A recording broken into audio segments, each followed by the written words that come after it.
Hello, everyone. Welcome to CSBA'S latest webinar exploring the issue of how schools are responding to the COVID-19 crisis. This installment is called The Uncertain Road Ahead, Real-World Applications of School Reopening Guidance. There are no easy answers about how to proceed in this unprecedented situation. However, we do hope to illuminate the all-consuming topic of how schools can be reopened safely and effectively. We know this is one of the greatest tests that California public schools have ever encountered. And so to help you on your journey, we want to highlight some of the critical issues, explore pressing questions, and present potential options for governing teams to consider as they make these very difficult decisions. And of course, along the way, we're going to be advocating fiercely for the funding, resources, and support that schools and their governance teams need to make the tough choices. With more on that, I'd like to introduce the California School Board Association's CEO and Executive Director, Vernon M. Billy. And before we get to Vernon, just one last housekeeping detail regarding how you can participate in this webinar. We're going to have all the panelists present their section of the webinar first, and then at the end, we will have the question and answer section. You can submit your questions now by using the dashboard, which you'll see in the upper right-hand corner of your screen. Within that dashboard, there are a number of different menu bars. One of them says questions, and it has a triangle which points to the right. In order to expand the question bar, click on the triangle so that it is now facing downward. That will open up the window. In the window, you can either enter your question, type it just the same way as you would a text message or an email, and then hit send. That question will then be transmitted to CSBA staff. Behind the scenes, they will log those questions and save them for presentation at the end. We hope to get to all the questions, but if we're unable to answer all the questions within the space of this webinar, we will save them for response later. And everybody that has an issue that needs to be addressed will get a response on that issue either in the course of this webinar or through a direct email from staff following the end of the event. So with no further ado, let me give you to Vernon M. Billy, who will be the first presenter.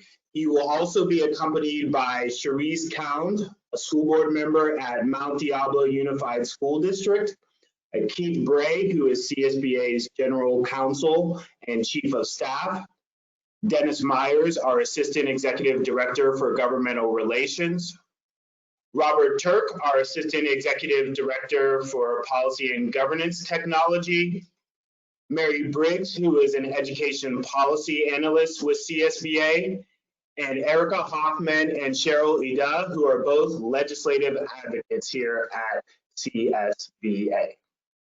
They have a wealth of information to present to you today, and kicking off the presentation now is CSBA CEO and Executive Director, Vernon M. Billy. Thank you, Troy, thank you all of you for joining us today. Really appreciate you taking the time to be here with us. This is a very important topic, and we know that everyone is working on this and trying to figure out here. So, and we know that many communities are eager to resume school right now, and we do hope that this presentation will assist you in some small in that effort. We know all of you want to be thoughtful about reopening your schools, and so we want to help you through this webinar today. We are unfortunately participants in this very unpredictable experience that has been thrust upon us by Mother Nature. And we're still learning the impacts of this virus almost daily from medical professionals and from the experience of other countries. In fact, we see today that in Beijing, China, they have closed their schools again after reopening due to a large community outbreak of the COVID-19 virus. So as we begin today's presentation, I just want to emphasize that CSBA believes that reopening schools needs to be guided first and foremost by ensuring the safety of students and staff while taking into consideration your local conditions. Various parts of the state have experienced COVID-19 differently. Therefore, it makes sense that some regions and counties may approach reopening their schools differently based on their local circumstances. The CDE guidance and CSBA guidance take this into account. Our guidance is intended to help you as board members think about some of the overarching concerns and potential approaches to reopening while empowering your superintendent and staff to focus on the implementation side of reopening schools. As a part of reopening schools, the CDE guidance suggests the use of PPE. I think everybody is familiar with that term by now. Smaller classes, social distancing, hybrid learning, and staggered schedules. Now, depending on your district or county specific circumstances, adopting these measures would require additional staff, additional teachers, classified staff, screening equipment, potentially additional buses, additional sanitation stations, all of which will have to be implemented in the next few weeks to months. Our concern is that for many districts and county offices, this may not be completely realistic given their funding situation prior to the pandemic, and even subsequently with the additional costs that you have incurred throughout the school year, the last school year. So we understand that many of you are facing a lot of expenses right now, and that in fact, based on the two versions of the budget that are floating around, which Dennis will talk about later, you're having to make some decisions about your budget without the full information, and this may complicate things. But in the end, given all of this, we continue to hold several key issues up as priorities for the state if we want to fully ensure the safety of students and staff, including the importance and the need for widespread and accessible testing for all Californians.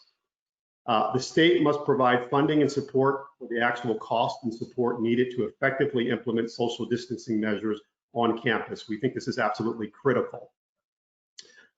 More importantly, or just as important, the state must help districts and county offices obtain and supply the personal protective equipment needed for the safety of students and staff, and ensure that local public health officials and departments understand that schools are a priority as well in receiving this equipment. In addition, the state needs to make additional progress in providing access to technology for schools and county offices throughout the state, particularly as it relates for our small and our very rural districts in the state. We think this is critical from an equity standpoint. Now, we will continue to emphasize the importance of these and other points as district and county offices around the state contemplate how and when to reopen their schools. And so as we go into the webinar today, hopefully you will find this information helpful and valuable. And again, I just want to thank all of you for taking the time to join us. And I hope you enjoy the rest of the webinar. I'm going to turn it back over to Troy now so we can continue with the program. Thank you, Vernon. And as Vernon mentioned, a lot of these decisions have a very local quality. All California school districts are facing big challenges, but those challenges manifest differently in different school districts. And so to help us illustrate some of the decisions that governing boards are encountering right now, we have with us Mount Diablo Unified School District Trustee, Cherise Count. Hi, thank you for having me. And thank you to CSBA for really putting this together and bringing together school board members from all across the state. I think it's that kind of collaboration and sharing of information that's going to really get us through these hard times. So first slide, please. Thank you. So Mount Diablo Unified, I'm a school board member there. I'm also a parent of a incoming 7th grader and 10th grader in the district. We're located in the East Bay area, centered around the city of Concord, which also includes Walnut Creek, Pleasant Hill, Clayton, Bay Point, and the surrounding area. We're a public TK through adult school district with approximately 30,000 students. 47% of our students are socioeconomically disadvantaged. 20% English language learners, which includes nearly 50 languages. 12% of our students are students with disabilities. And so we're really kind of a microcosm of the United States in a lot of ways. We have diversity across the geography of our school district.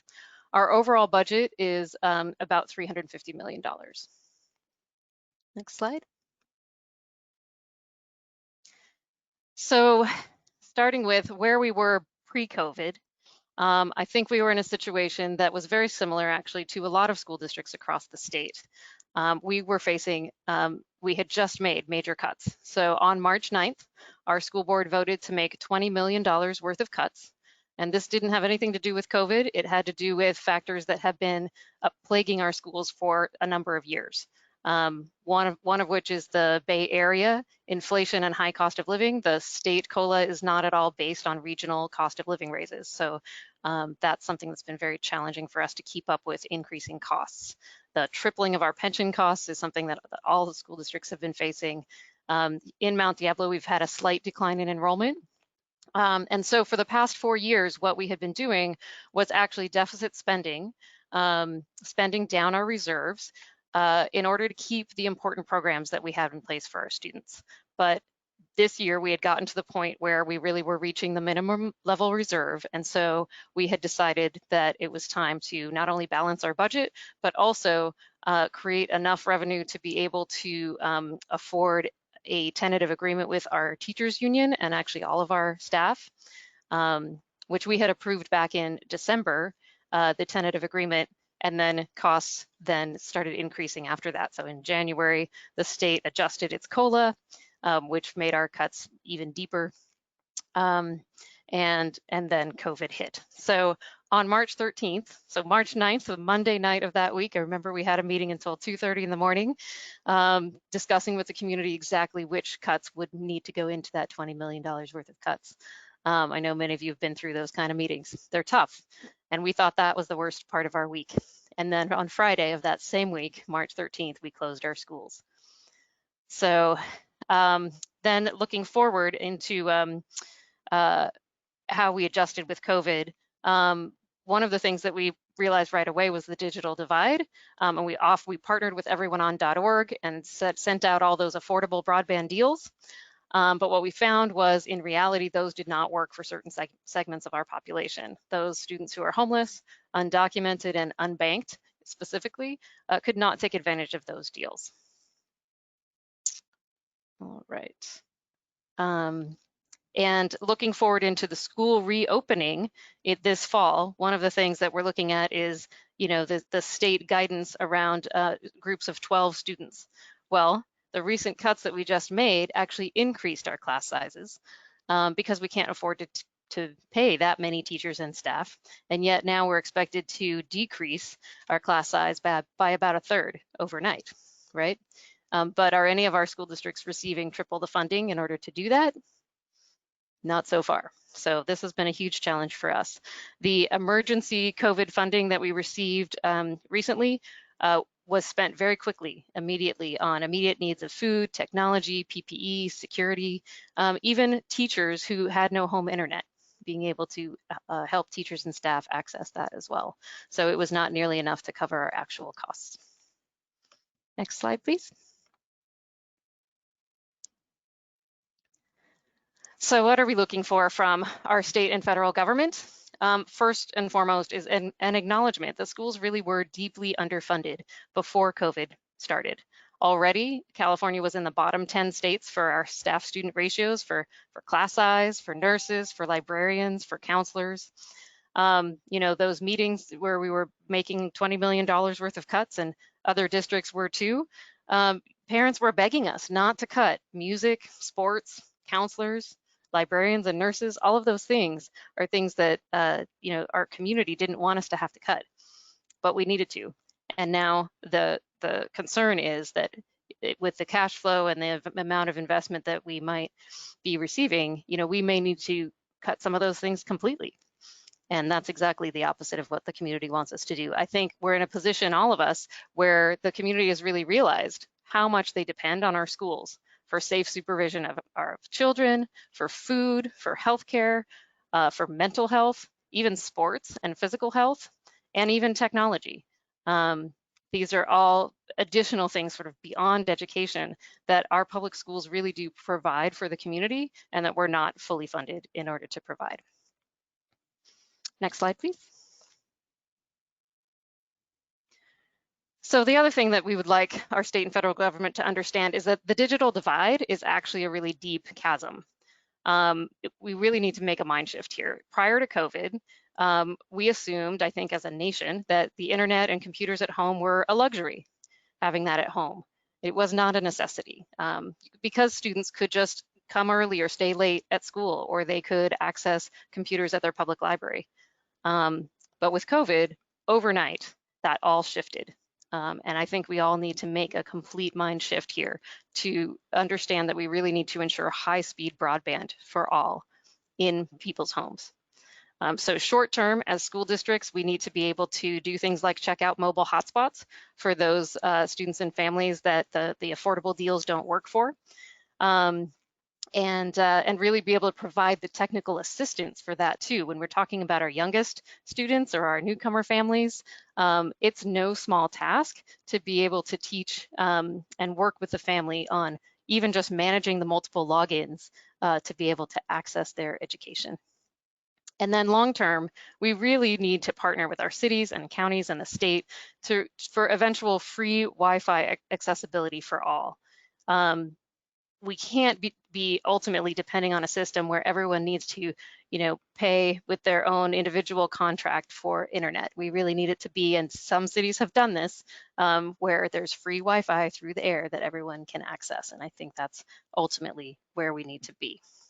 So bottom line is, I think the community wants and needs schools to not only be adequately funded, but fully funded to enable all of their expectations that benefit students, businesses, the economy, and public health.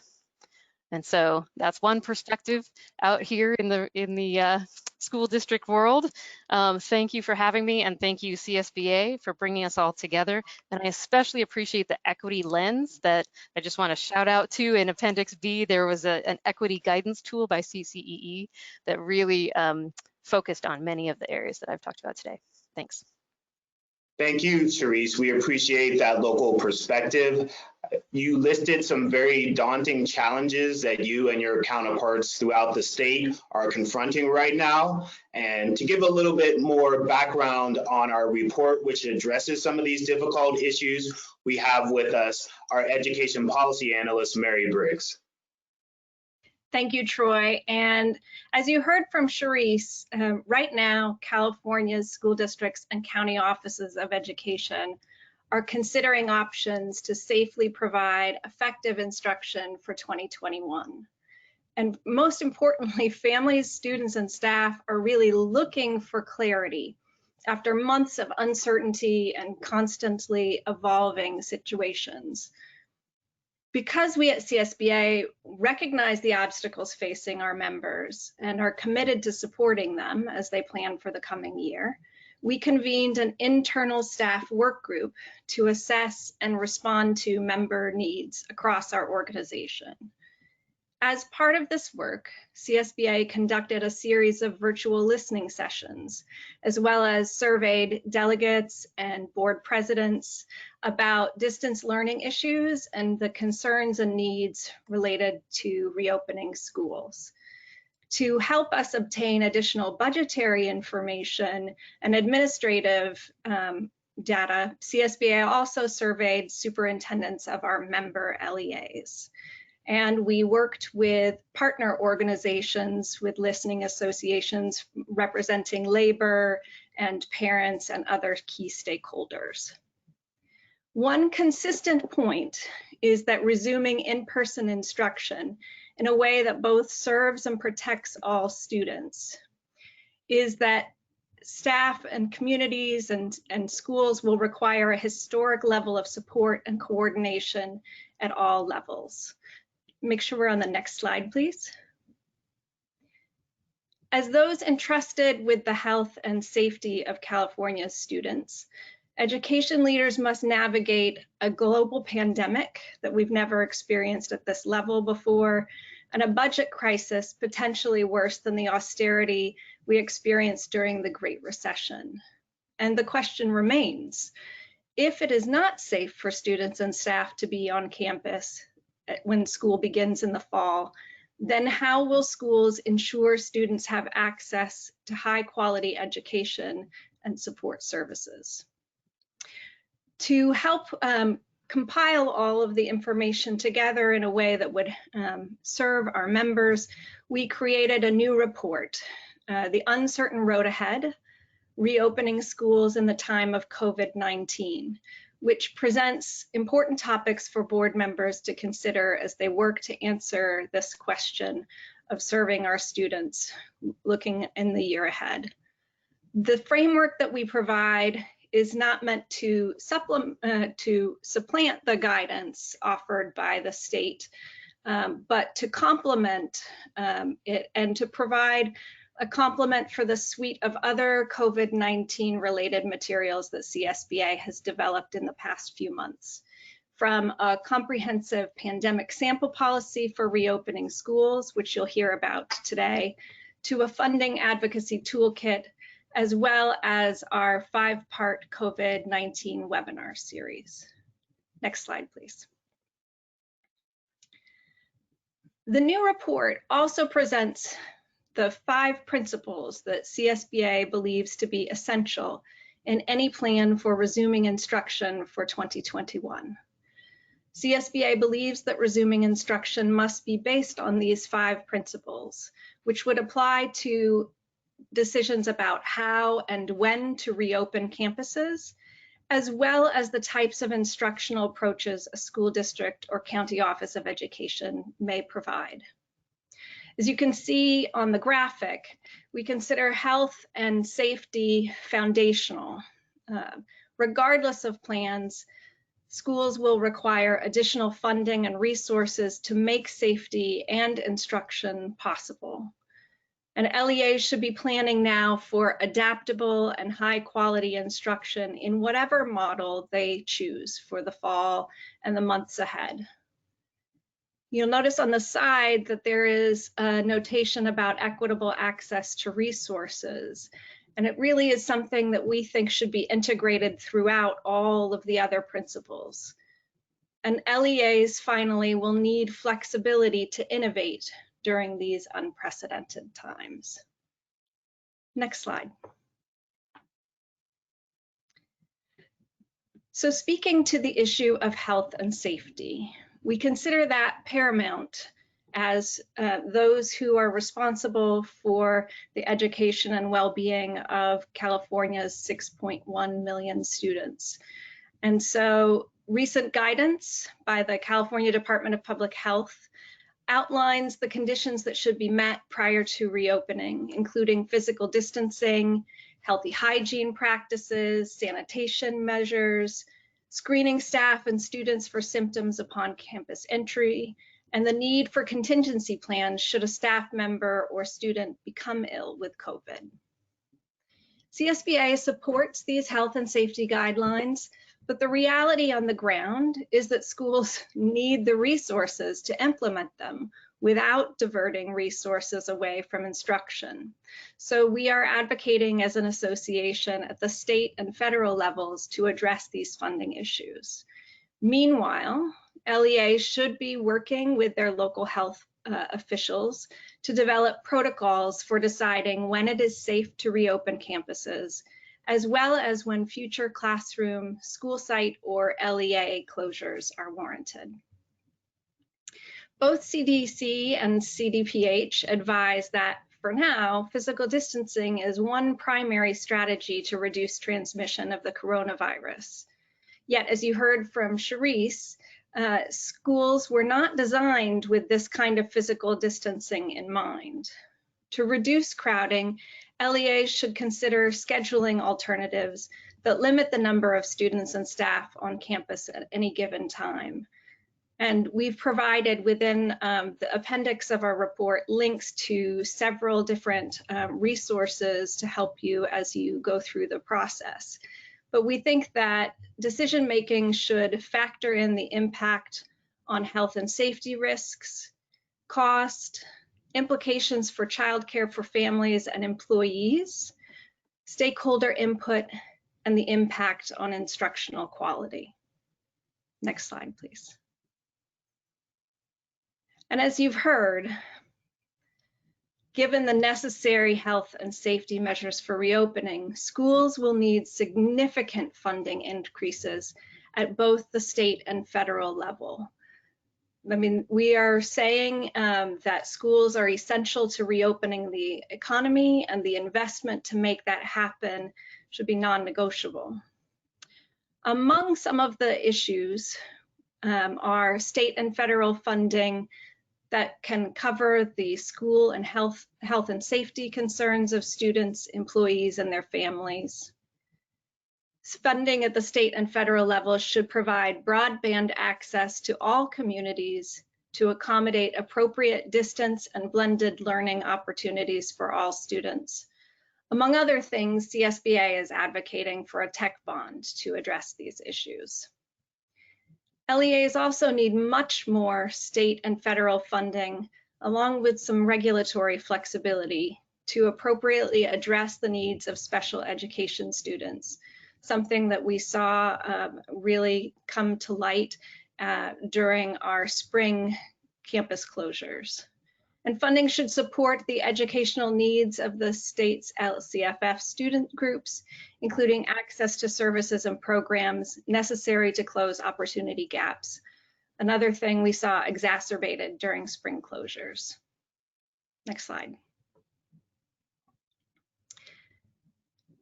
As for adaptable, high quality teaching and learning, education leaders and families recognize that the instruction students received this spring was not representative of what distance learning could be under normal conditions. This summer gives LEAs an opportunity, albeit a short one, to draw on the many resources available to them as they plan for a variety of scenarios, again, which are listed within the CSBA report. Priorities include providing professional learning opportunities to deepen staff understanding of the specific teaching methods associated with effective blended and distance learning approaches. Stakeholder engagement is going to be really key as we navigate these waters together.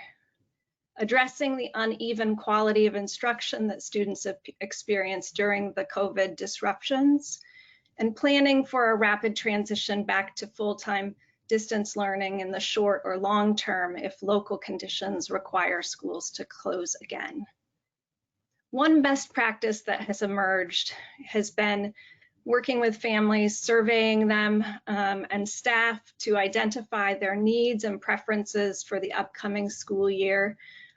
Something we saw, about 95% of our survey respondents indicated that they were planning to do or had already done. This can give LEAs a sense of how many families may need options for distance learning and childcare, as well as which teachers may not be willing or able to return to campuses, either due to pre-existing health conditions or to concerns about the risk of infection prior to the release of a vaccine. Surveys can also help determine how engaged students were with distance learning and the needs that parents had when they were working with their children during the school closures. Schools should develop a plan to identify potential gaps in content knowledge so that educators can provide the instruction needed. One option is really the diagnostic assessments, which are designed to assess student understanding of standards-based content, so that when school resumes in the fall, educators can pinpoint strategies to the needs of their students. Next slide. Recent campus closures highlighted how integral schools are in supporting the health, learning, and well-being of California's students. LEAs must plan to ensure all students have access to the supports they need, no matter which instructional model is used in the fall or the remainder of the 2021 school year. Chief among these concerns is making sure every student has a mobile device or technological device that can help them, as well as broadband internet access. For many of California's districts, you heard that the digital divide has been one of the greatest barriers to ensuring that students had access to instruction during distance learning. Some examples of best practices this spring include districts like Pajaro Valley Unified in Santa Cruz County, who provided tech support through a hotline staffed by technicians who speak English, Spanish, and the indigenous language, Mixteco Baja. They also offered drive-up tech support at the district office, where technicians could fix or replace Chromebooks as families needed it. Another small district, Fall River Joint Unified, which serves about 1,200 students over 1,200 square miles, used buses to deliver learning packets and meals to students, to those with transportation and connectivity issues that couldn't be resolved through hotspots. Special consideration should be given to already vulnerable student groups, such as students with disabilities, students in low-income households, English learners, and homeless and foster youth. This could include increasing the amount of on-campus time students have if they have particular needs, such as students with disabilities, English learners, and those with persistent internet connectivity issues. Additional consideration should be given to providing supports for students and staff mental health, as needs may have increased due to challenges associated with anxiety about the pandemic, extended social isolation, and other stressors that students and staff might be experiencing during the school closures.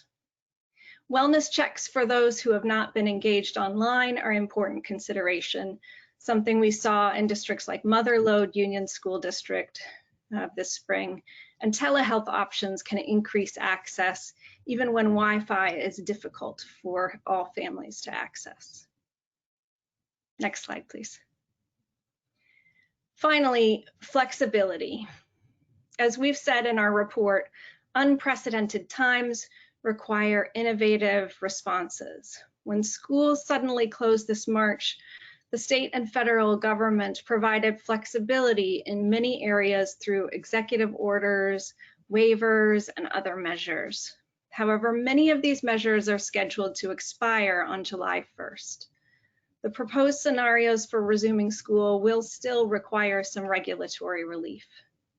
Among the top areas of flexibility our survey participants identified were adapting ADA, reducing required instructional minutes or days, flexibility around special education, suspending pension rate increases, and reducing or eliminating routine restricted maintenance requirements.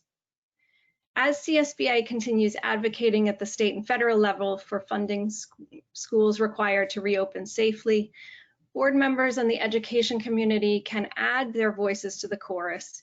CSBA has actually developed a funding advocacy toolkit, which you can access at csba.org/coronavirus. And speaking of funding, Troy is going to introduce our legislative advocates to give you an update on the budget.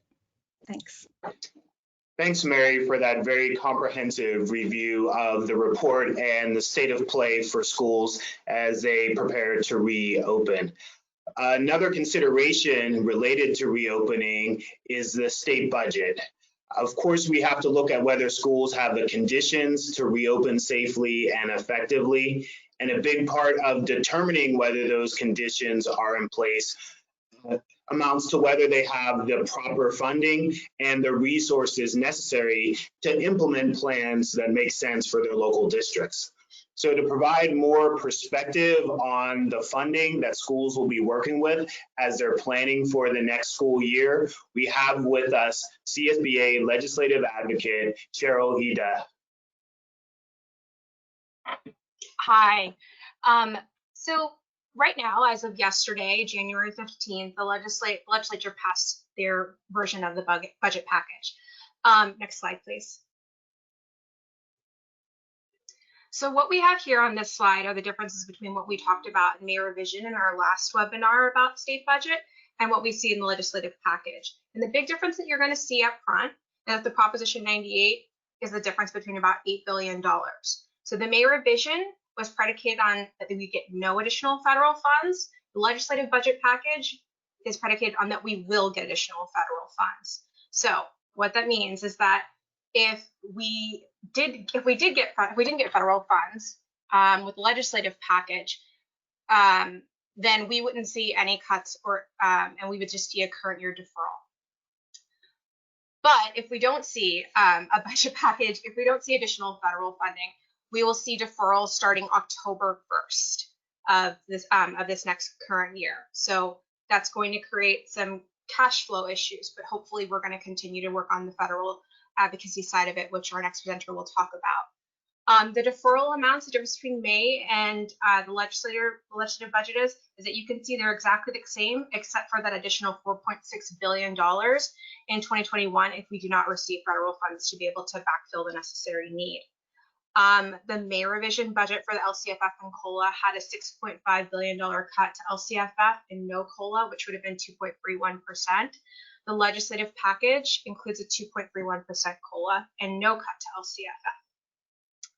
LCFF. We had a few different instances of federal funds that became available, and the only difference is that how we actually allocated them.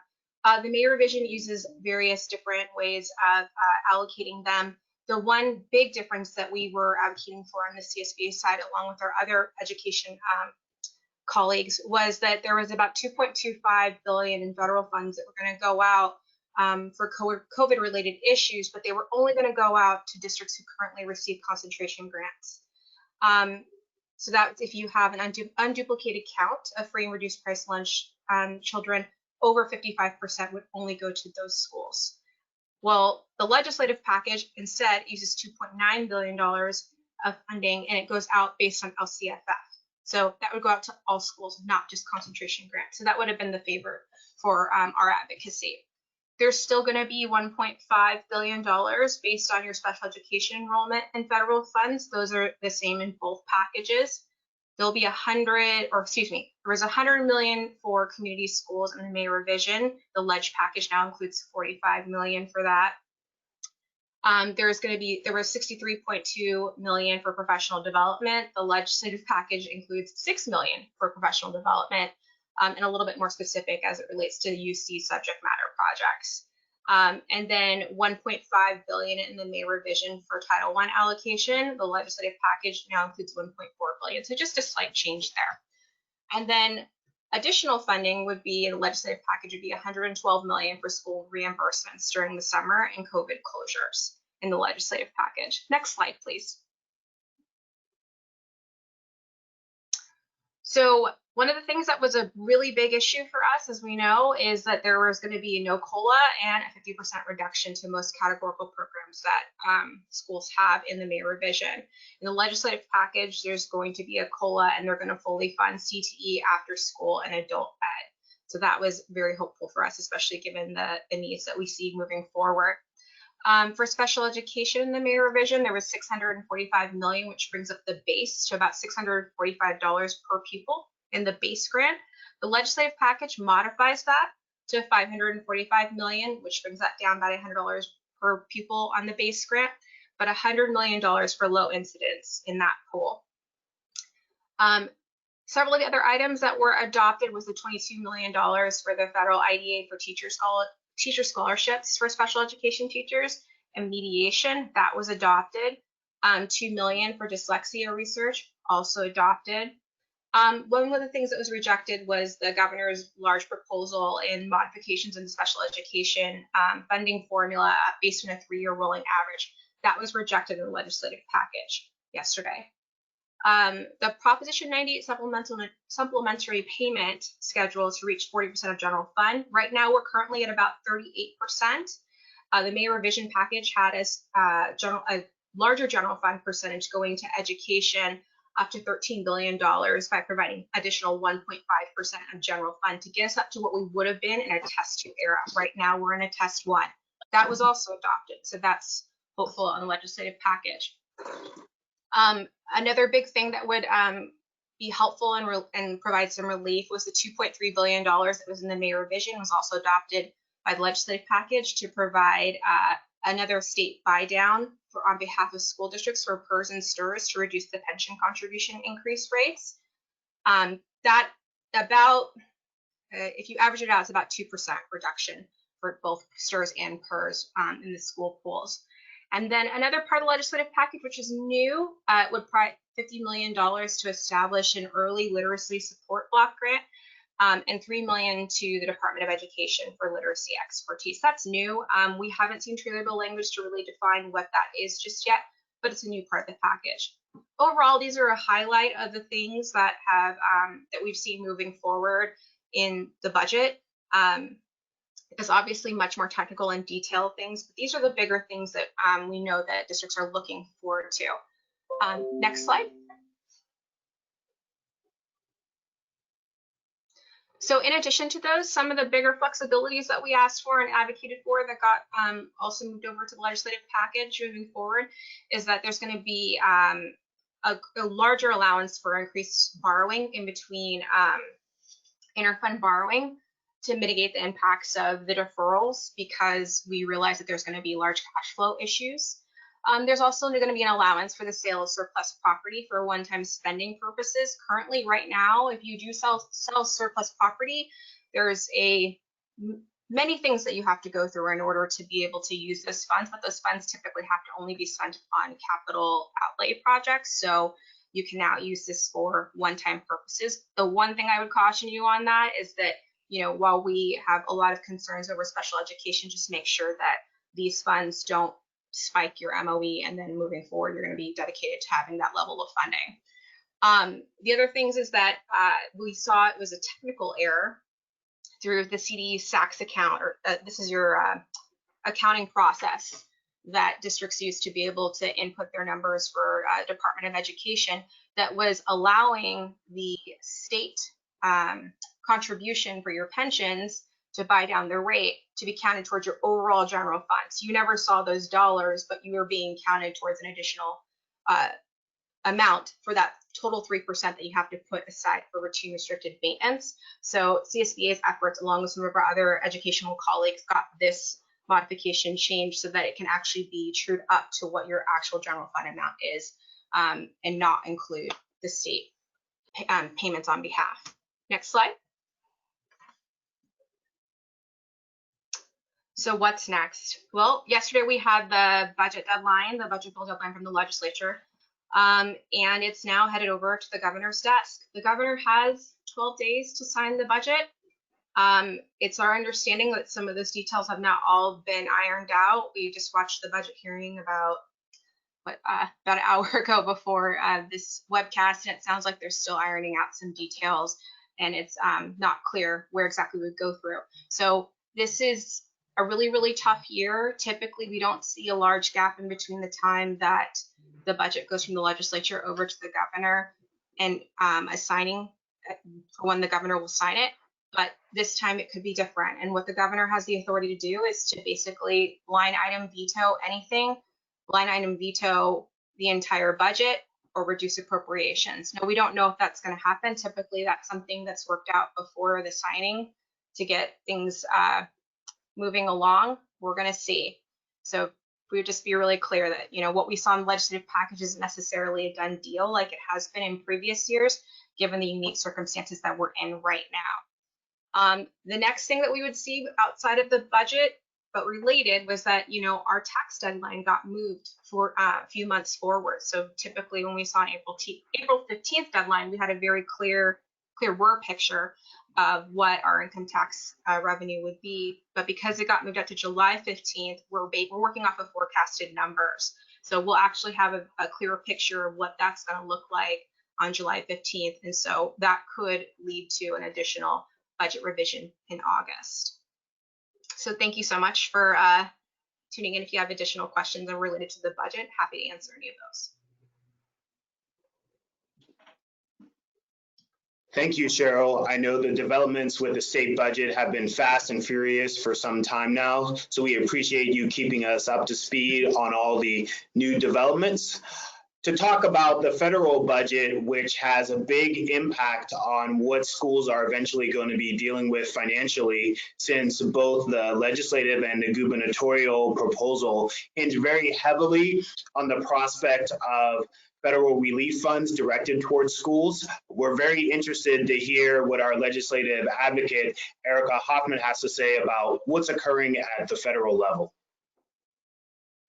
Good afternoon, everybody. I have a simple answer for what's happening at the federal level, not a lot right now. As you know, back in April, we were able to get funding under the CARES Act for education. It was about $13.5 billion nationally for education. It was great. We were glad to see that money. As you know, though, it's nowhere near enough to do what we need to do to get schools open at the beginning of the school year. Currently, right now, CSBA, a number of other education organizations nationally, we've been pushing Congress to what we hoped would be to provide about $175 billion for education on a national basis. We're still pushing that. There, unfortunately, while there's large acknowledgement from both sides of the aisle and from at least leadership in the House, that there does need to be increased funding. There does need to be another stimulus package that goes to schools prior to reopening so that schools can reopen appropriately. Right now, Congress isn't focused on that. As you know, the House did pass the HEROES Act last month, and it includes $100 billion for K-12 and higher education. K-12 would probably get about $60 billion of that, which means California would get potentially $6 billion. They passed it out. It's over in the Senate. However, the Senate really has no plans to consider it at this point in time. They've basically said that it was dead on arrival when it got over there. Currently, right now, we are pushing heavily on the Senate, especially Senate leadership, to begin to discuss this, to begin to try to negotiate. As of right now, I'm hearing middle of July before they really even start discussions. So this is, still an outstanding issue. The more pressure that can be applied, the better. The more pressure on the Republican or the Senate leadership, on Mitch McConnell's office as majority leader, would be great. We are hoping, and we've been pushing for Senator Feinstein, Senator Harris. They do support what we're doing, and hoping that they can further push some of the leadership in the Senate. The one thing, though, I will say, the HEROES Act was a $3 trillion measure. I'm not sure, and I really doubt if the Senate will put forward that large of a bill. McConnell has said in the past he wants it smaller than even the $2 trillion CARES Act. So we are continuing to push, though, for increasing the education funding in whatever they put forward at this point in time. Schools need that assistance. As far as the actual federal budget itself, both appropriations here or committees in both sides in the Senate and the House are starting to have hearings. It most likely will be a flat funded budget for next year. As you know, the federal fiscal year starts October 1. So we're probably looking at some flat numbers at this point in time. But then again, not sure they're going to come to full agreement as we get closer and closer to October. We're approaching election time. And at that point in time, with the presidential election up, I'm not sure if Congress will be able to fully agree on a budget. So that's kind of just what's happening right now. I appreciate all the work that you all have done to contact your local congressmen and congresswomen. As we go forward, we'll probably be asking you again to reach out to them. So thank you. Back to you, Troy. Thanks, Erica. As Erica mentioned, advocacy is very important as your representatives are making these decisions. So want to direct everyone to csba.org/coronavirus, where we have an advocacy toolkit with all sorts of different scripts you can use, whether email or for a caller script if you prefer to use the phone. And these are easy templates that you can use personally or circulate within your communities to express your opinion about the need for proper funding and resourcing for California public schools. It's going to be a waiting game at the federal level, but we know locally you don't have the luxury of time to wait on planning and on implementing policy that can help ensure a smoother transition to the 2021 school year. So with us to talk about some of those critical policies that can help build a strong foundation for the next school year, we have CSBA'S Assistant Executive Director for Policy and Governance Technology, Bob Turk. Thank you, Troy. So obviously the COVID-19 pandemic caused significant disruption to California's public education system. CSBA has been supporting our members with numerous resources during this crisis. We addressed immediate policy concerns for closing out the school year with new policies on distance learning, working from home, and a sample resolution on grading during emergency school closures. All of these measures were intended to help LEAs navigate a close to the 1920 school year. But of course, we understand that what you did to close out the school year will not be enough come this fall. So as school districts and county offices of education look towards reopening safely, you will need to be prepared to deliver comprehensive educational services, even as we continue to face unprecedented challenges due to COVID-19. This is going to require obviously substantial resources, but also thoughtful local leadership. Social distancing is going to require smaller class sizes and master schedule changes to provide healthy and safe environments for all of your students and staff. And properly disinfecting schools and maintaining safe learning environments is going to be a top priority for your students, your staff, and your parents. All of these efforts, of course, will require additional staff and increased costs at a time, as we just heard, when schools are going to be slammed with significant budget cuts that are looming.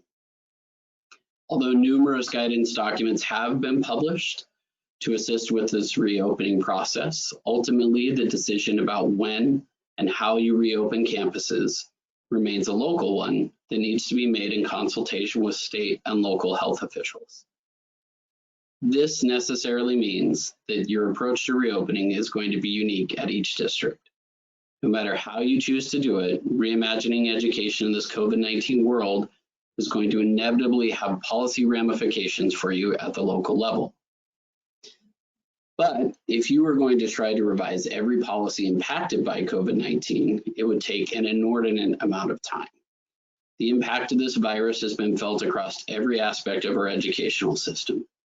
So to avoid having to comb through and revise each and every policy that is affected, CSBA created another new sample board policy to accompany the CSBA report on reopening. We did this in order to help you address the changes that we know you're going to be facing come this fall. Board Policy 0470, the COVID-19 Mitigation Plan Sample Policy, covers the primary areas that from a policy perspective have been impacted by the pandemic. This new board policy is a short-term solution for what we all hope is a temporary situation with this pandemic. It's intended to cover a broad area of topics and supersede any conflicting provisions in your other district policies. By structuring it this way, we eliminated the need to temporarily revise all of your other policies and regulations before the school year started, only to have to go back and re-revise them once the pandemic is over. Of course, there's going to be some lessons learned and some best practices that you gain during this process that you'll want to retain. But the proper way to do that is to reincorporate them into other policies, and you'll want to make sure that you're deleting this new board policy once the pandemic is over. Next slide, please. Oh wait, we're on the next slide. Sorry, go back a slide. You guys got ahead of me a little. So this policy, the new policy, is broken down into sections that adhere to the 5 principles mentioned earlier of health and safety, funding and resources, adaptable, high quality teaching and learning, equitable supports for all students, and flexibility. The specific topics covered in the policy are listed on the slide that you're viewing now. We recognize that some of them are going to be difficult to accomplish. Instructions and schedules. For example, we know there's lots of options here, but based on the surveys and the information we gathered through the work groups that Mary described, we assume most districts are going to be taking the hybrid approach. So we wrote the policy from that perspective. We also know that some of the recommendations, such as using small group synchronous learning, while it may be best for students, is going to be difficult to achieve through distance learning for a lot of districts. So that is why, as we always do, we recommend that you revise 0470 to reflect your local practices before adopting it as your own district policy. This is especially important when dealing with such a broad policy and all of your unique circumstances. Every situation is different, but regardless of whether you are a large urban district or small rural one, the applicable laws are generally going to be the same. So while your resources and specific circumstances might vary, your policies are also going to have the same general requirements. That's the approach that we take when we're drafting our sample policies, which is why it's so important that you take the time at the local level to customize these to the practices that you are going to actually be implementing. You should be considering attaching perhaps local health guidances and hygiene practices and other documents as exhibits so that you can have all of your COVID policy related items in one location. The other thing that using exhibits does for you is allows you to have flexibility as the fluid situations continue to change. You can easily update your policy through the attachment of exhibits and the exchange of new exhibits for old. And then just as a word of caution on this, I want to make sure that everyone knows that many of the topics covered in here are involve a number of working conditions that are commonly addressed in collective bargaining agreements. Therefore, you're going to want to take careful consideration as to whether or not the policy content may be subject to negotiations with your various policy organizers or with your various employee organizations. In order to access the policy, all you need to do is log into Gamut Online or our Gamut policy system, the new system, with your username and password. And if you have any questions about how to do this, you can always email us at gamut@csba.org or at policy@csba.org, and we'd be happy to answer any questions you have on this. Thank you, and back to you, Troy. Bob. Appreciate that. That's great practical information that trustees can use as they prepare. Other considerations involve liability and legal concerns. Academics are important, the social environment and equity and flexibility are important, but school board trustees also have a fiduciary duty which intersects with the law. And here to talk about that is CSBA's General Counsel and Chief of Staff Keith Gray. Thank you, Troy. And I know there's an interest in getting to the questions that you may have, and we have dedicated time at the end of our presentations. And so I'm going to cut my presentation short so that we can get to your questions. So we'll just work through the slides pretty quickly. If we could get to the first slide. I wanted to take a little time to go back and explore where we have come from in order to help trace the steps of where we may be going. We went into the state of emergency on March 4th. At that time, there were 53 cases of confirmed COVID-19 illnesses in California. Today, there's over 150,000. We had 129 nationwide. Today, there's over 2 million. So I just put that into perspective as we are discussing how we are responding to this crisis. Next slide, please. This is all about the California Emergency Services Act in terms of the authority of the governor to be issuing executive orders that are helping to guide us through this crisis. Yesterday, he issued another one, so he's actually issued 45 orders since this began. And his authority under this act is being challenged and has in a couple of different jurisdictions, a couple of different tribunals, one up in Sutter County, where his recent order about elections in California in November of 2020 is being challenged by a couple assembly members for legislating and not executing. There was his order shutting down places of worship was challenged, went all the way to the Supreme Court, where the Chief Justice of the Supreme Court upheld his authority to issue such an order that was not found to discriminate against those that wanted to practice, but instead was seen as a viable police power that a local elected official exercised and was accountable for. Next slide, please. And we know we've had the impacts of those orders. We're not doing LCAP this month, are we? That's been pushed into December, approvals by the county soup in January.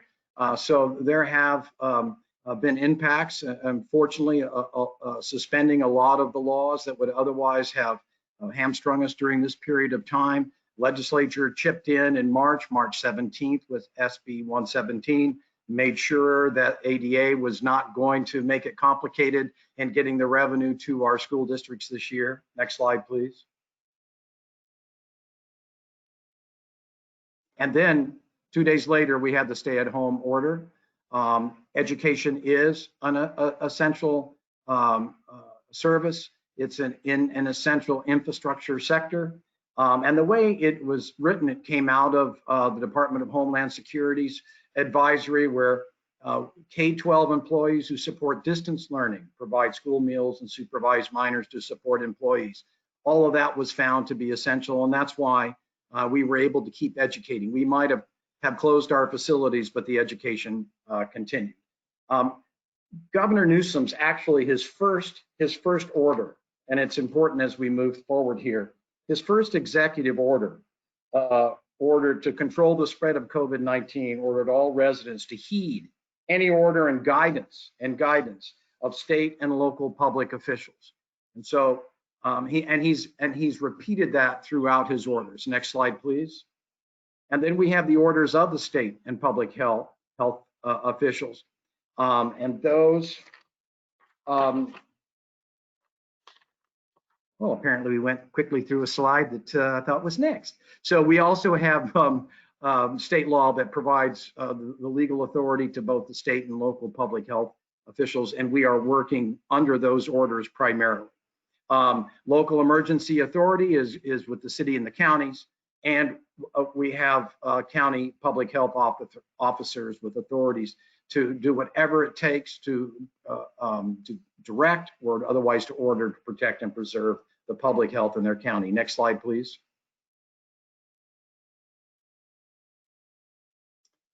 Statutory district and county boards have no statutory authority to declare a public health emergency. We know we have broad powers under the Ed Code. We can act, school boards, county superintendents. We can act very broadly as long as we're not inconsistent or conflict with other laws. But we don't have the authority to issue these public health emergencies. And in this era, right, of local control, we like to call it local control without resources. The local control has been, and the implementation really of school closing and school reopening has been put upon our local school boards, our district and county superintendents.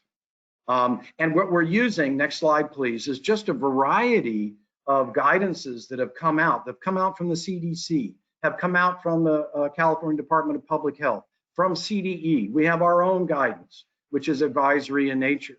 But what these guidances do, we make recommendations. There are more shoulds. All the shoulds kind of line up. If you go back and look at these documents and you look at the 6-foot social distancing or physical distancing requirement of social distancing, or look at, are we wearing masks or not? It's all advisory. So a lot of you, and we will cover this in the weeks to come. We'll announce in the next couple of weeks a webinar on these legal issues that will have the best and the brightest here in California public education law in a webinar that will more comprehensively go through some of your questions. But I know some of those questions have been, well, it's a guidance. Do we follow it? Well, if you trace the orders from the governor and from the health public officers, the answer is pretty much yes. But you get some, you get to be able to exercise your discretion along the way. Next slide, please. There is some confusion. Are we open now? Yes, statewide, there are documents that show that we are. Schools are reopened as of June 12th, as of Friday.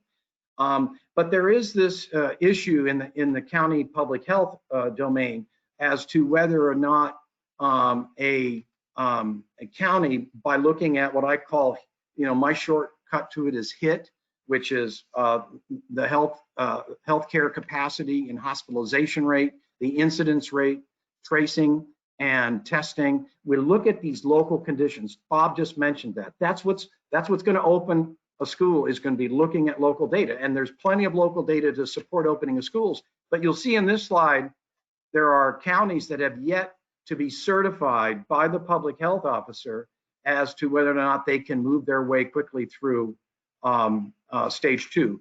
Taken off the list this morning was San Mateo, so we're down to 4 counties. Next slide, please. So there is this variation of whether we're open or not, and I've included this slide to show you, some of the inconsistency that exists out there. You can go to some site and say schools are open. You can go to other sites and say, yeah, but they're only open with the attestation of the county public health officer. Next slide, please. So here it is. We've got board members and our staff. We all have a duty of care. We're all concerned. There are concerns about whether there be liability for the reopening of our schools. Well, and we will discuss this more in depth in our next webinar. If you stay in your lane and you make a decision based on any guidance or based on reason, based on data, whatever you can work your way back to, and it's reasonable exercise of discretion, you haven't breached that duty. So there is no, we're basically doing the best we can, and we can show how we're doing it. And that decision making is normally immune. Next slide, please, the last slide. And these would be 2 other issues that we will spend a lot of time with. And Bob went through it, I think, pretty well. I mean, there are going to be some subjects, aren't there not, that we're going to have to continue to negotiate. These are, we do hit conditions of employment, the scope of representation, which are negotiable both in their decision or their impacts, impacts or effects. I mean, how are we going to evaluate in a hybrid situation, right? What is going to be instructional minute time in that situation? We've probably already have gone through a lot of that with our negotiations that we did in the past. We've got prep time. Well, I mean, are we going to be teaching more classes? We're going to be teaching less students per day, but more classes per day. Anyway, you can see where it could just go on and on and on. So that's happening. And certainly our population of students that we're going to serve all the same. We've got special education students. We have our English learners. We have our homeless students. We have physically impaired students that may have asthma, severe case of asthma, that we're going to have to deal with when we have the reopening of our schools. So stay tuned, there'll be more to come. Thanks, Troy. Thank you, Keith. And now to the man who is leading the advocacy charge in the legislature to make sure that schools are being fought for and your needs are being heard, CSBA Assistant Executive Director for Governmental Relations, Dennis Myers. Thank you, Troy, and welcome everybody. Interesting times we're in. Go ahead and go to the first slide, please. What a difference it's made just these last few months. Boy, if you go back just to the January budget, when we were looking at the major issue there and the fights that we thought we would have over the next 6 months was potentially just trying to convince the legislature that the governor's proposal to spend $1.5 billion on new categorical programs might have been the extent of our battles. And then March happened. So immediately we started working on behalf of local school boards, both districts and counties, just figuring out what you needed in that moment as schools closed and you're making that immediate transition into distance learning to bring the kids back into a classroom setting, at least just virtually, to make it through the end of the school year. So we were working with the federal government, and we were just, I'm recalling now, kind of having flashbacks on calls with the Agricultural Secretary, U.S. Department of Ag, on what you needed as far as some waivers for food distribution. Also, special education, Department of Education looking there. FCC looking at what kind of immediate flexibility or money coming from FCC on some of to help you with distance learning. Also, just immediate communications. I just recall communications between with Vernon Bailey, our CEO, the UC and CSU systems right away to talk about entrance requirements for this next fall semester and relaxing some of the requirements and the reliance on SAT and ACT scores, things like that. So there's just so much that we had to do kind of in the moment to get you through just those next few months to finish out the school year. And now the focus, it's still, and part of that was funding. So the focus now is changing from kind of in the moment to 2 short months from now or less, even when you start looking at reopening for the school year. So as far as advocacy goes, I mean, you heard a lot from Cheryl and Erica on what we're talking about at the state level to try to increase the state investment and protect that, but also to make sure that the federal government comes around with a second round of stimulus to make sure that it just comes in to backfill some of the assumptions that the state legislature is making in its budget adoption. But we know that state funding right now is still not completely answered. So as Cheryl said, we've got a state budget now, it's on the governor's desk, but we also know that right now legislative leaders are still talking to the administration to make adjustments to that budget. So the legislature adopted its version of the budget because it needed to. It needed to act by yesterday, otherwise they would not continue to get paid. So they figured, let's put this out there. The governors can work with it, but they're still talking to figure out what kind of a final budget they can actually adopt in the next days or so. But really, the issue here is that what the state legislature has even just adopted, which really is kind of a high mark. It's real close to the January budget, so it eliminates the cuts. But we know that for a lot of you that budget still is not enough to fund everything that you're going to need to do to start your fall semester because of all the social distancing, the transportation needs, the food service needs. All of those things that you're going to need to put in place to make sure that your staff and your students and their families are safe. We know that those costs potentially will exceed what the state budget is going to be providing. So while we're pushing legislators here now, the issue is all of us, on this webcast really have a role to, as you're talking about things locally, because we know a lot of you are talking right now about kind of setting your budgets in place and what you're going to need to do to adopt your budgets in the next week or two, is really to keep the communication going with legislators. We were able to change the conversation from the May revision, which had a 10% cut, to what the legislature just adopted through our work and your work locally. So, I mean, that's the thing, is we just always are talking about how important it is so that we're all kind of on the same page about it, how important the advocacy piece is, because as you're telling your local story, legislators are listening, and it's real critical to continue talking about it. As Erica said, federal funding is still a big unknown. There are assumptions made in the state budget that depend on another round of stimulus money. And then also we know that there are still a lot of flexibility issues that are left unaddressed. So Cheryl covered some of the flexibility issues that are in the state budget as adopted by the legislature, but there are still some issues. So let's kind of walk through that kind of quickly. Next slide, please. The main thing is that, as I said, is, as you're going through budget adoption, is really take careful notes and find out where your shortfalls are. Because, as we know that, some of your costs are going to be going up 5, 6, 8%, not only just kind of as your workload issues that you're dealing with, but because of the new costs related to reopening. So just make sure that you're kind of keeping some notes there so that when you do tell your story, that you've got some direct experience kinds of stories to share with your legislators and your members of Congress. Just focus on your budget, on your programs, on your employees. If there are potential layoffs involved, potential service cuts, things like that, your legislators absolutely need to hear that. And when I say legislators, I mean state and federal as well, because right now we are really, really looking at action both at the state and federal level to give you the support that you need. And then also just be thinking about the issue of flexibility. So I've listed there kind of some of the flexibility issues that are still hanging out there, but you need to all just make sure that you're having those conversations with your legislative leaders, because they're wondering these issues too. And even though the state budget, the legislature passed its budget, we're pretty confident that there may be another look at it to kind of readjust here, potentially the next few days. But certainly when the Assembly is going to recess at the end of next week for just a month, the Senate will go another week and then leave for a couple of weeks and come back. But issues of flexibility, we can still keep pressing. So don't give up on that, because we still know at the federal level, special education flexibility that we were seeking didn't happen.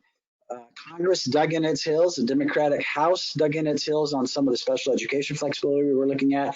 And then certainly after the CARES Act passed, the U.S. Department of Education dug in its heels as well. So we still have a lot of work there, but still be communicating that. And really the flexibility we're looking for there is what happens in a distance learning kind of world when face-to-face instruction, especially at maybe called for in an IEP, is not it's just not achievable. Things like that is what we're looking at.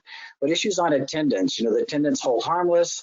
Some of you look at the attendance hold harmless and say, wait a minute, but we're growing next year. So have those conversations with legislators, because the vast majority of districts are worried about losing attendance, not only because they're declining attendance just in a normal world, but they're fearful that parents are going to be keeping their kids home if they don't feel safe enough when schools reopen. But then even like a definition of what the school day is, what the minutes requirements, the school year, things like that. Again, good conversations to have with your legislators. One issue that we've been really talking about, and we're hearing more and more from a lot of you locally, is just the issue of liability. Some of you are telling us that your insurance agencies, even like joint powers groups that you're actually help govern and you're a part of, have told you that if you don't follow local health guidance to the exact T, they're not going to even insure you. So we're working now, and you need to also be talking to your legislators about a hold harmless on the liability issue to make sure that you're not sued in case someone comes down with COVID-19 in the fall, and they're just going to blame you because you're the local agency, and the thought is that you have a deep pocket. Again, these are real big issues that we need to just keep pushing on, keep pushing on, keep pushing on, because if they're not done today, we might be successful next week or in the weeks to follow to get those things done. Lastly, we heard mention also of technology issues. Be talking about technology issues. This sudden change to distance learning really exposed the weakness of our broadband system here in California. And you all know this because you've all experienced to certain degrees. There are households that don't even have a broadband line run to the household. There are households that have the broadband line that can't afford the monthly charge.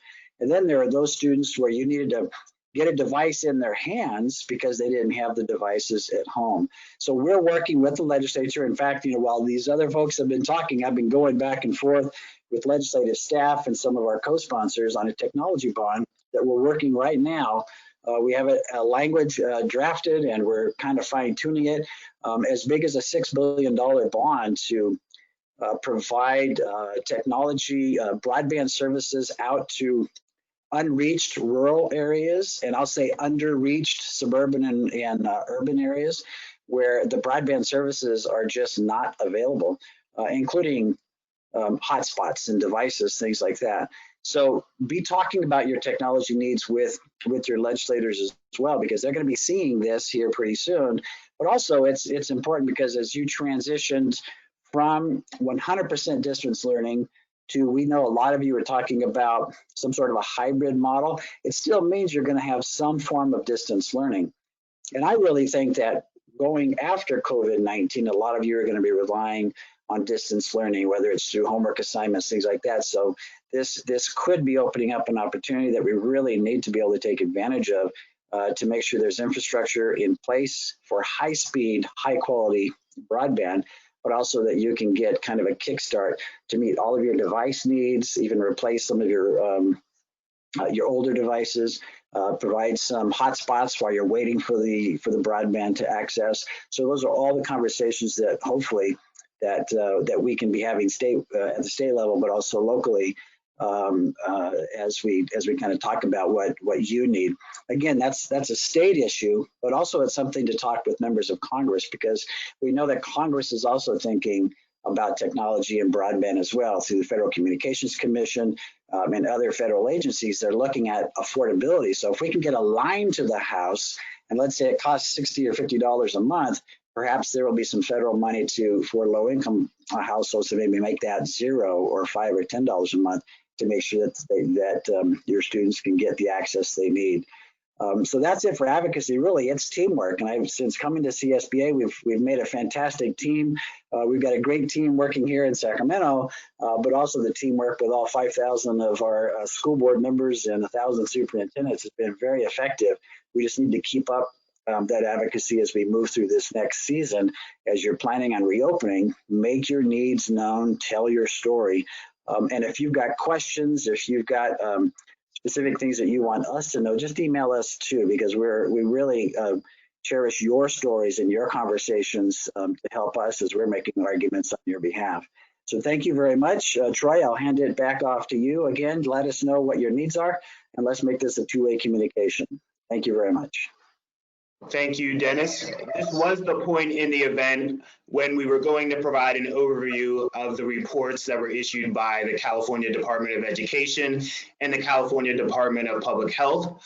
But these slides will be available on our website after the presentation. And we also have several summaries which are available on our COVID-19 website, where you can read our review of those reports and what their significance is for you as school board trustees.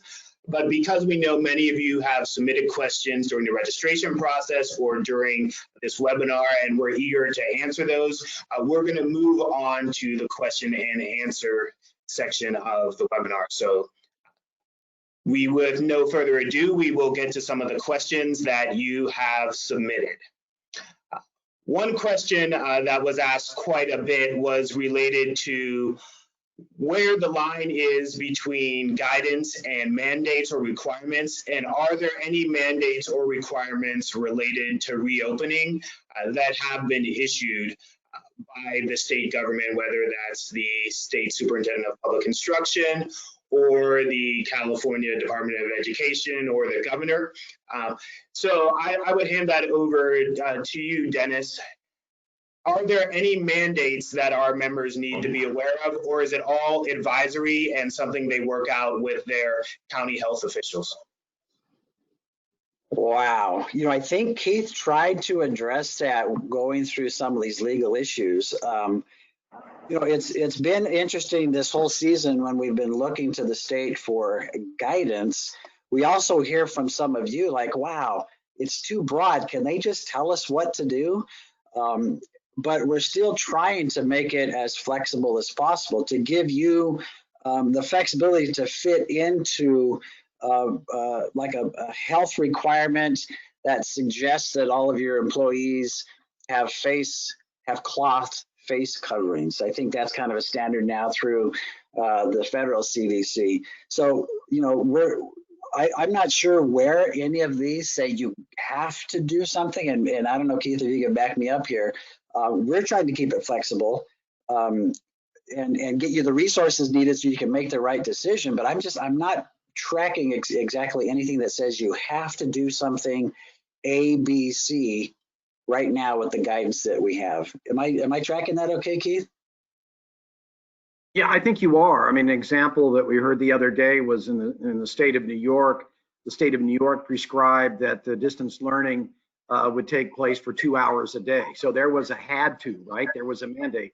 You know, we're getting that, I tried to take a little time with that. We're getting a pretty flexible approach by the different guidances that we're receiving, but the guidances are working their way back to the authority that the governor and the state and county public health officers had to have you follow. So yes, they are guidances, and you're going to be able to choose which guidances to follow. How about if we leave it at that? Good.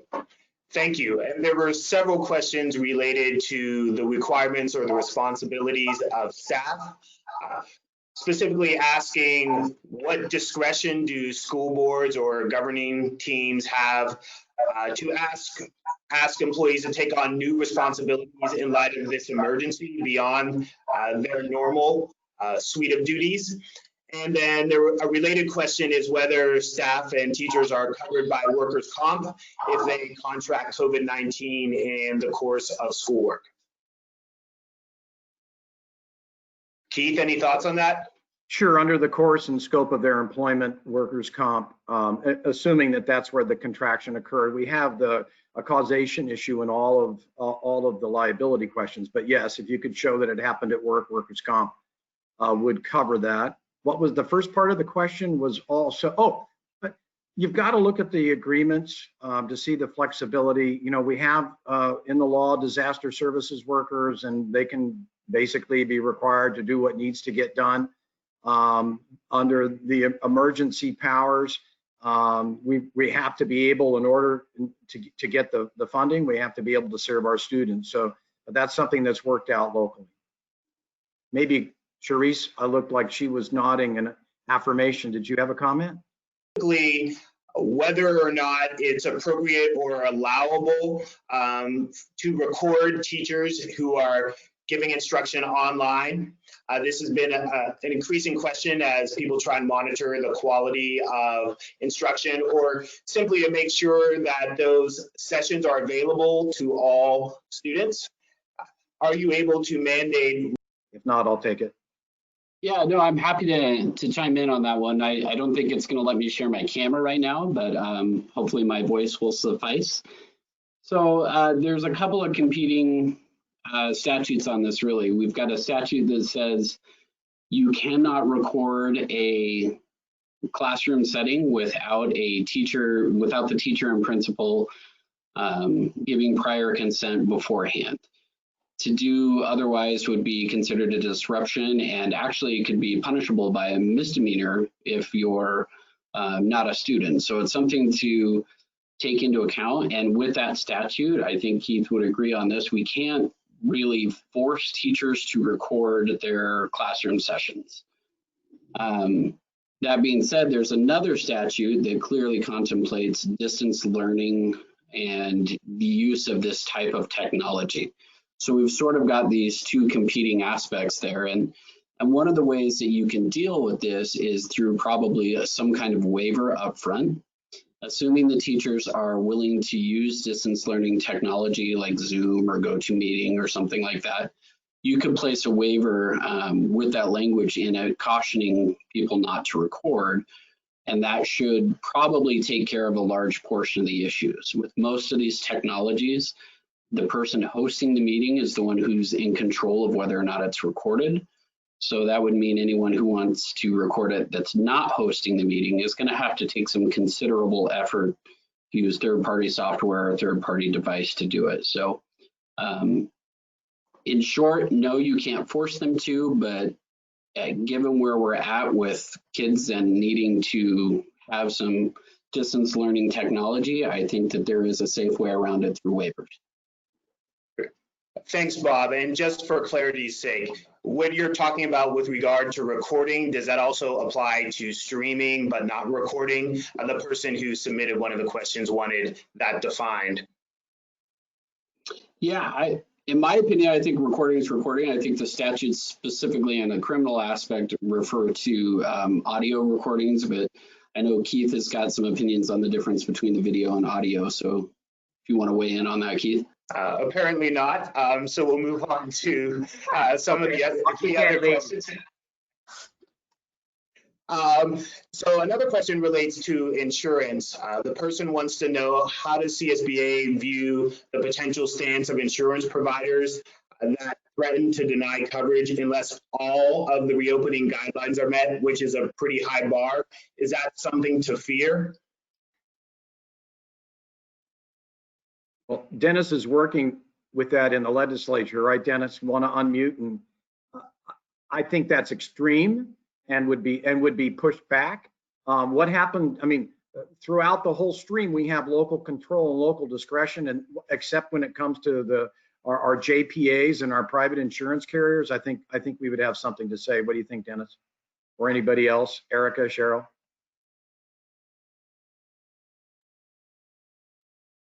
Okay. So still to be resolved.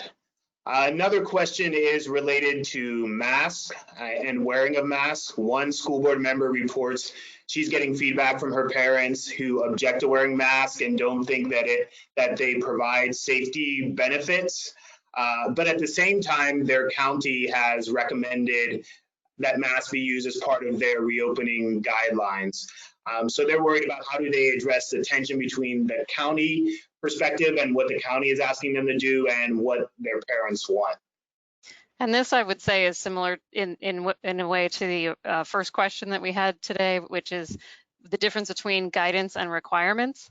When this is all just, advised guidance, it really puts us as school board members in a really difficult spot because, our neighboring district might decide to do something than what we're doing.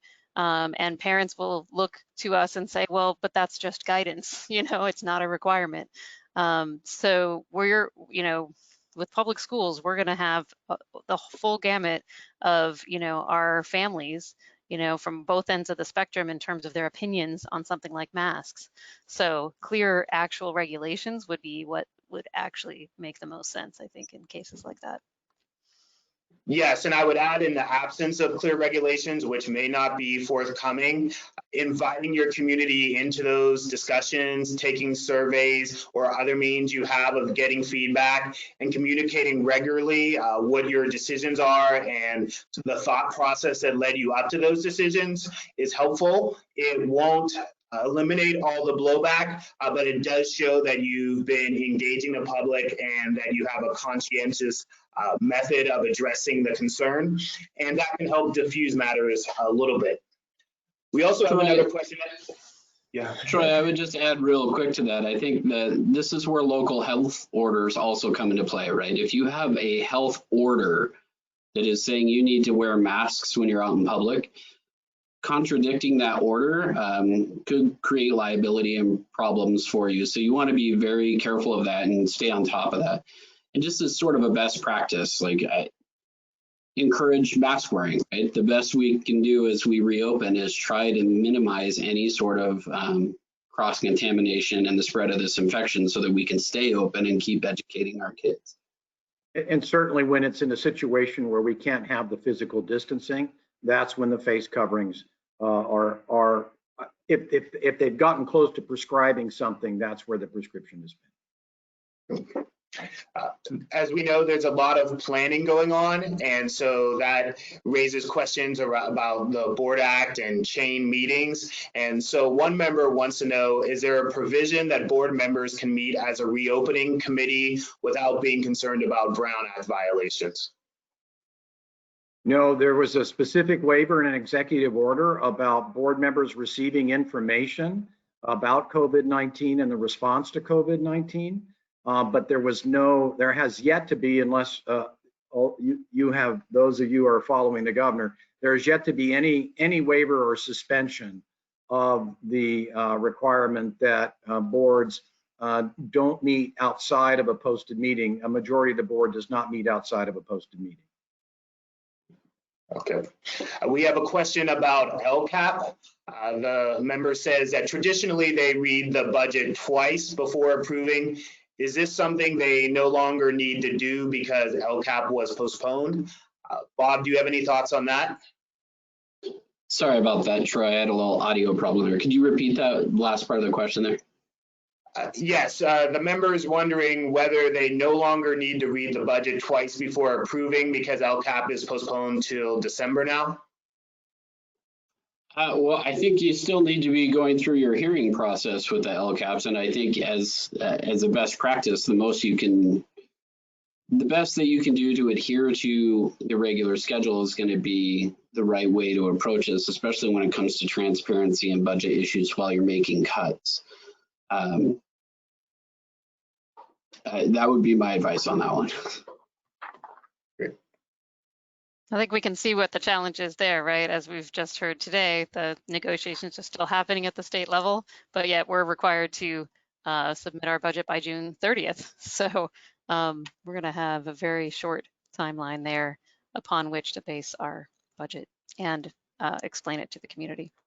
Right, and as Keith was pointing out earlier, right, the best that we can do in these, I mean, we're all facing some unprecedented challenges, so we need to take the best possible action and act reasonably, and hopefully that's going to be enough to cover us in situations where we run into these gray areas. There's going to be challenges that we have to sort of be willing to think on our feet a little bit and work with as best we can. Sure. Dennis, we had a question about the tech bond, and I know this is still in process and developing, but the member is curious about the timing. There we go. I couldn't unmute myself, so I was trying to communicate. I'm muted. The timing is as fast as we can. And, you know, part of it is the legislature has been so focused on the budget, and they have been so focused on giving us more, giving the K-12 part of Prop 98 more than the May revision, that this has been kind of put to the side, just kind of on hold right now. So I can't tell you exactly like, hey, next week versus the week after. But we know that we've got some deadlines that are coming up. So just kind of stay tuned. We'll get some details, a bill number out here pretty with kind of a plan on how to advocate for that. And I wish I had more detail, but really right now it is still kind of in draft. So we've got draft 1 from Legislative Council. We'll be putting in a couple of changes. So we should have something maybe in print within the next few days. And once we have something in print, then we can get word out to all of you kind of on what to communicate and how it would work. And kind of where to focus your efforts. But great question, and it's just more of an issue of where things are because of the pandemic than any other issue right now. Plus, kind of the legislature's focused on getting the COVID-19 stuff dealt with. Dennis, I wonder if that question was also related. Sorry, I wonder if that question was also related to, is it required for a bond of that type to be voted on by the people? So does it need to go on the November ballot, or is it something that the legislature could decide themselves? The answer to that is yes, even though you asked 2 questions. So a general obligation bond encumbers the state general fund. That requires a vote, a statewide vote, so that would need to be on the ballot. But a revenue bond where you actually identify a certain revenue to then pay off that bond, that does not have to be voted on by the voters. Both require a 2/3 vote, both require a signature. So yeah, we're right now looking at, okay, are there some pieces of revenue that we can identify so that the legislature can do this? The thing is if it's a revenue bond, it can happen right away. If it's a general obligation bond, we have to wait till November, get it approved. Then the treasurer starts looking at marketing the bonds, and we might not see that money until like this time next year. We're saying, no, we need it right now. So those are the issues that we're trying to figure out as well. Good question, Shrews. Thank you. Hey, Troy, can I go back to that question that Bob responded to? And the purpose, I looked at Executive Order 5620, where the extension of LCAP. There's nothing in that order that suspends the budget requirement of meeting twice during the month of June. However, the reasons for doing so are gone, which is to consider the LCAP expenditures, because those expenditures aren't going to be done until December. So I would encourage that questionnaire to seek their own legal counsel on this, but I would submit that the purpose of having 2 budget meetings, if you don't do it as a practice, but to have it because of the LCAP is no longer it is no longer, has been suspended by the executive order. Thank you, Keith. Also, we have other questions related to childcare. There were several questions about this. What, if anything, will be done to provide childcare for essential workers and district employees with children? And is there any legislation, state or federally designed? Well, I'm kind of looking at Cheryl and Erica to see. I know there are some childcare provisions in the budget, but They're both muted. But while you're unmuting them, let me say that's a really good question, because we hear a lot from our teachers who have young children and staff who have young children. And so, you know, with the shifting schedules that we're talking about, if they're going to be at work teaching and the children are not going to be at school at the exact same time as that particular teacher, this is a huge issue right now. So for childcare on the state side, the legislative package, which I, you know, again, nothing is final right now with the budget. They rejected all the cuts that were presented in the May revision. So everything would have stayed flat. Now, whether that addresses the teacher need for childcare because of distance learning and or a hybrid situation is something a little different, because they all have criteria and thresholds for income, which is, you know, it doesn't necessarily mean that you would qualify for it. If there's something separate and aside for federal, I'll defer to Erica if she knows of anything on.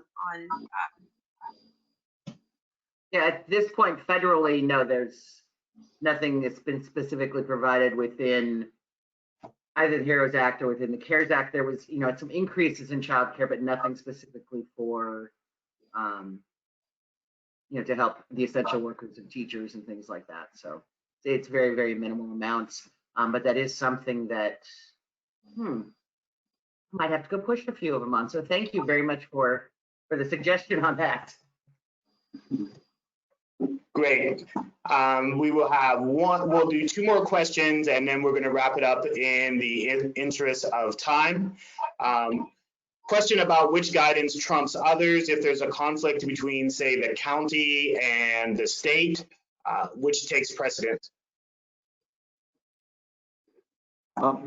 Oops, I'm sorry. Can you hear me? Yes. Yes, the state public health officer has made it clear that if a county has a more limited or more restricted approach, I'm sorry for the background noise, quiet on the set, that the county will control. And we do want to look in these instances, I think, more to the Department of Public Health than we do to our own agency, the CDE.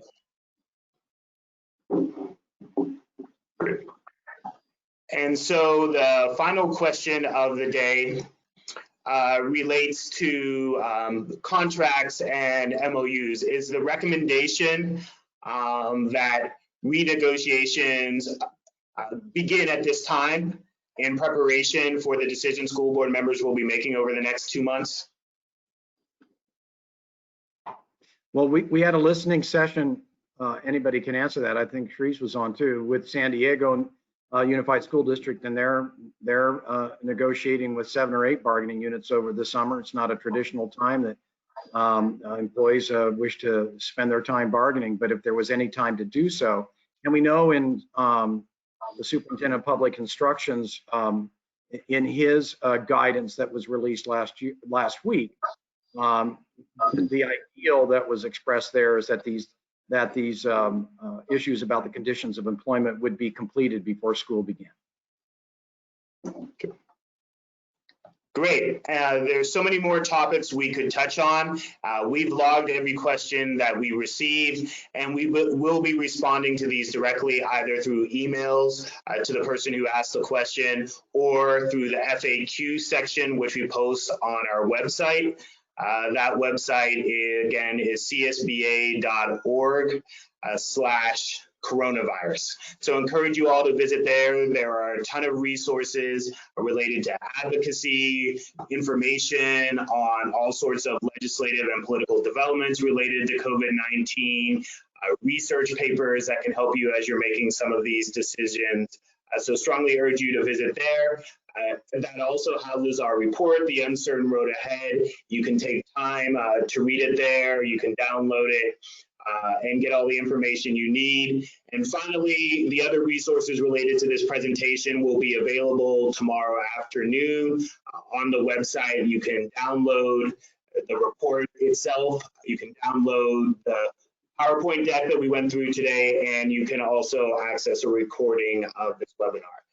Thanks so much for your time and all the continued work that you're doing on behalf of California students. If you have any questions, email us at csba@csba.org, and good luck in all your preparations for the 2021 school year. Thank you and goodbye. Bye, everybody. Thank you, everybody.